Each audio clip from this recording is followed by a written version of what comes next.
চট্টগ্রাম বিশ্ববিদ্যালয়ের শিক্ষার্থীদের কাছে খাবার যেন ভোগান্তির আরেক নাম। মানসম্মত ও স্বাস্থ্যকর খাবার মেলা যেখানে সোনার হরিণ। কোথাও খাবারের প্লেটে মেলে পোকামাকড়, আবার কোথাও প্রশাসন নির্ধারিত মূল্যের চেয়ে বাড়তি অর্থ আদায়ের অভিযোগ। একদিকে বাড়তি ব্যয়, অন্যদিকে নিম্নমানের অস্বাস্থ্যকর খাবার শিক্ষার্থীদের মধ্যে বাড়িয়ে তুলছে ক্ষোভ ও অসন্তোষ। সকালের নাস্তা থেকে রাতের খাবার, আবাসিক হলের ডাইনিং কিংবা ক্যাম্পাসের বিভিন্ন ঝুপড়ি হোটেলের ওপর নির্ভরশীল চট্টগ্রাম বিশ্ববিদ্যালয়ের অধিকাংশ শিক্ষার্থী।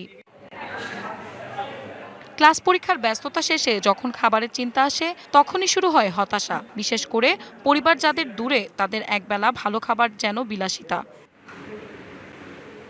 শুধু খাবারের মান নয়, প্রশ্ন উঠেছে দাম নিয়েও। প্রশাসনের নির্ধারিত মূল্য তালিকা থাকলেও বাস্তবে তার প্রতিফলন নেই অভিযোগ শিক্ষার্থীদের। অতিরিক্ত দামের পাশাপাশি খাবারের পরিমাণ নিয়েও আছে অসন্তোষ। প্রাইসগুলো হচ্ছে অনেক যে পরিমাণ তার থেকে গুণগত মানটা অনেক কম থাকে। ম্যাক্সিমাম পোলাপান হচ্ছে আমাদের আমিষের একটা ডেফিসিয়েন্সিতে ভোগে আমাদের এখানে, যদি আপনি চিন্তা করেন। অন্যদিকে স্বাস্থ্য ঝুঁকির বিষয়টিও উদ্বেগ বাড়াচ্ছে।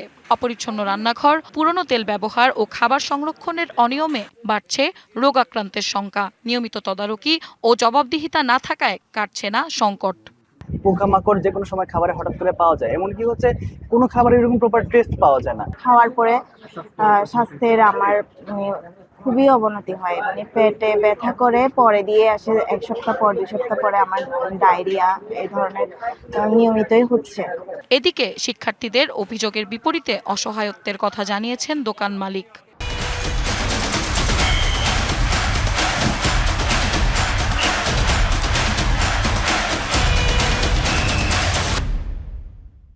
বাজারের দাম বেশি, জিনিসপত্র কেনার পরে আপনার বেচার সাথে খরচের সাথে কোনো মিল হচ্ছে না, আমাদের কোনো মতেই পোষাচ্ছে না বর্তমানে।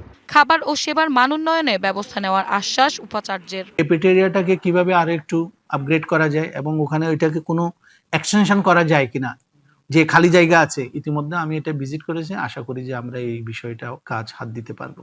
আশেপাশের হোটেলগুলো আমরা যে চাকসুর প্রতিনিধি এবং আমরা বিশ্ববিদ্যালয় প্রশাসন তাদের সাথে কথা বলছি এবং তাদেরকে ট্রেনিং এর জন্য আমরা ব্যবস্থা করছি।